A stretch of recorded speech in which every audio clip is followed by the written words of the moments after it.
एक समय की बात है। एक छोटे से गांव में एक दर्जी रहता था। वह बहुत ही कुशल और मेहनती था। दर्जी की दुकान गांव के मुख्य चौक पर थी, जहां सुबह से शाम तक लोगों का आना जाना लगा रहता था। दर्जी कपड़ों की सिलाई में माहिर था और उसकी दुकान पर हमेशा ग्राहकों की भीड़ लगी रहती थी। दर्जी की मेहनत और लगन की वजह से लोग उसे बहुत पसंद करते थे। उसी गांव के पास एक घना जंगल था, जिसमें कई तरह के जंगली जानवर रहते थे। इन जानवरों में एक विशाल और शांत स्वभाव वाला हाथी भी था। इस हाथी का नाम मोती था। मोती गांव के पास के तालाब में पानी पीने और स्नान करने आता था। गांव के लोग मोती को बहुत प्यार करते थे। बच्चे उसके पीछे पीछे दौड़ते, सूंड पकड़ने की कोशिश करते और मोती भी उनकी हरकतों पर मुस्कुराता। मोती सिर्फ गांव के लोगों का प्यारा नहीं था, बल्कि वह गांव का रक्षक भी था। जब भी कोई जंगली जानवर गांव की ओर आता, तो मोती अपनी सूंड हिलाकर उसे जंगल की ओर भगा देता। गांव के लोगों ने कई बार मोती को केला, गुड़ और गन्ना खिलाकर धन्यवाद दिया। मोती को यह सब खाना बहुत पसंद था और वह जब भी गांव आता लोगों से कुछ न कुछ खाने को मांगता। दर्जी की दुकान गांव के मुख्य मार्ग पर थी। ये वही मार्ग था जिससे होकर मोती रोज तालाब की ओर जाता था। शुरुआत में मोती दर्जी को देखता और अपनी सूंड हिलाकर उसे अभिवादन करता। दर्जी ने भी मोती को देखकर मुस्कुराया और एक दिन उसने मोती को एक केला दिया। मोती को यह बहुत अच्छा लगा। उसने अपनी सूंड से दर्जी का हाथ छुआ, मानो उसका धन्यवाद कर रहा हो। इसके बाद यह रोज का क्रम बन गया। हर सुबह मोती दर्जी की दुकान के पास आता और दर्जी उसे कुछ खाने को देता। यह एक खूबसूरत मित्रता थी जो बिना शब्दों के बनी थी। एक दिन दर्जी का मूड बहुत खराब था।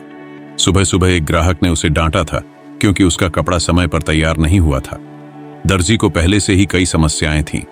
वह गुस्से में था और जैसे ही उसने मोती को देखा, उसने गुस्से में उसकी सूंड पर सुई चुभा दी। मोती दर्द से कराह उठा। वह कुछ समझ नहीं पाया कि उसके साथ ऐसा क्यों हुआ। वह दुखी मन से वहां से चला गया। उस दिन से मोती ने दर्जी की दुकान पर जाना बंद कर दिया। मोती ने सोचा कि दर्जी को उसकी गलती का एहसास कराना चाहिए। उसने बदला लेने का निश्चय किया, लेकिन बिना किसी हिंसा के। अगले दिन मोती तालाब पर गया और अपनी सूंड में गंदा पानी भर लिया। मोती दर्जी की दुकान पर पहुंचा। दर्जी को लगा कि मोती ने उसे माफ कर दिया है।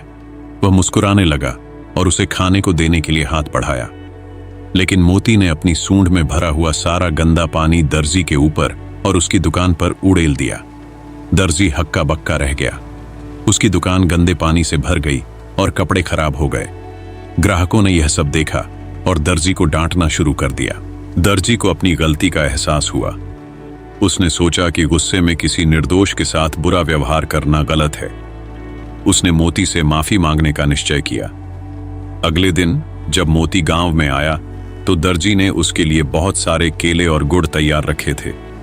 उसने मोती के पास जाकर अपनी गलती स्वीकार की और माफी मांगी। मोती ने सूंड हिलाकर उसे माफ कर दिया। अब मोती और दर्जी की दोस्ती पहले से भी ज्यादा मजबूत हो गई थी। दर्जी ने अपने गुस्से पर काबू रखने की कोशिश शुरू की। उसने सीखा कि हर परिस्थिति में शांति बनाए रखना कितना जरूरी है।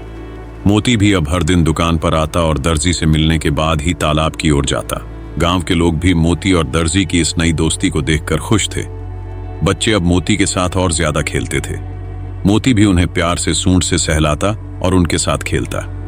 दर्जी ने मोती को बेहतर समझने और जानने के लिए उसके साथ अधिक समय बिताने का निर्णय लिया। एक दिन दर्जी ने मोती को अपने घर आमंत्रित किया। उसने उसके लिए केले, गन्ने और गुड़ से भरी हुई टोकरी तैयार की। मोती को देखकर दर्जी के परिवार के सदस्य भी खुश हुए। दर्जी के बच्चे मोती के चारों ओर घूमने लगे। मोती ने अपनी सूंड से उन्हें हल्के से सहलाया। बच्चों को यह बहुत मजेदार लगा। उस दिन दर्जी ने मोती को अपने घर के पास एक छोटा सा आश्रय देने का निश्चय किया, ताकि मोती आराम कर सके। गांव के बच्चों को मोती बहुत पसंद था। वे उसके साथ खेलते और मोती भी उनके साथ अपना समय बिताता। बच्चों ने मोती को खाना खिलाने के लिए छोटे छोटे खेल भी बनाए। कभी वे उसे केले के बदले कुछ करतब दिखाने को कहते और मोती खुशी खुशी उनकी बात मान लेता। एक दिन गांव में मेले का आयोजन हुआ। मेले में मोती को विशेष अतिथि के रूप में बुलाया गया। गांव के लोगों ने मोती को सजाया।